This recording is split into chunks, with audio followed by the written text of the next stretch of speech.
এবার তোমাদের জন্য ছোট্ট একটা টাস্কটা আমি প্রথমে বলি স্টেপগুলা। সো টাস্কের প্রথম স্টেপ হচ্ছে যে আমার ইউজার থেকে একটা নাম্বার ইনপুট নেবে এবং সেটা হবে একটা সেলসিয়াস টেম্পারেচার।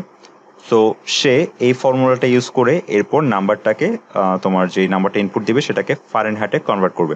সো ইউজার যেটা ইনপুট দিয়েছে সেটা নাম্বার, অ্যাকচুয়ালি সে নাম্বার দিয়েছে কিনা সে চাইলে স্ট্রিংও ইনপুট দিতে পারে। সো এই চেকিংটা আমরা পরে করব, বাট এখন আমরা এটা অ্যাজিউম করে নিই যে ইউজার শুধু নাম্বার ইনপুট দিবে। সো নাম্বার যেটা ইনপুট দিবে সেটা আমরা এই ফর্মুলাটা ফলো করে ফারেনহাইটে কনভার্ট করব। এরপর যে রেজাল্ট আসবে সেটা আমরা ফারেনহাইট, ধরো এইভাবে যে ফারেনহাইট ইজ ইকুয়াল টু এত ডিগ্রি, এভাবে আমরা হচ্ছে যে আমার প্রিন্ট করব। প্রিন্ট না, অ্যালার্ট হিসাবে আমরা দেখব, যে প্রিন্ট অ্যালার্ট হিসাবে আমরা ইউজারকে দেখাবো। এরপর হচ্ছে আমার টাস্ক কমপ্লিট কনসোলে প্রিন্ট হবে। ওকে, সো এটা হচ্ছে আমার টাস্কের স্টেপগুলা। সো আমি রেজাল্টটা দেখাই, যে তোমরা যদি ঠিকমতো কোড করতে পারো তাহলে তোমরা এই ধরনের রেজাল্ট পাবা।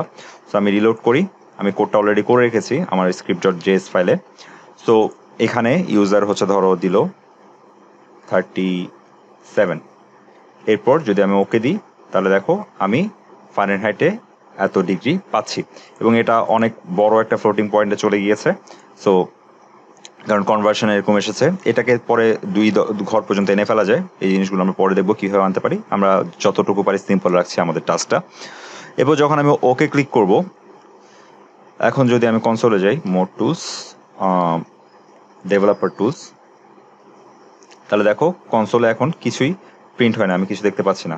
বাট আমি যখন ওকে ক্লিক করব তখন টাস্ক কমপ্লিট লেখাটা কনসোলে চলে এসছে। সো এইটুকু হচ্ছে তোমাদের টাস্ক।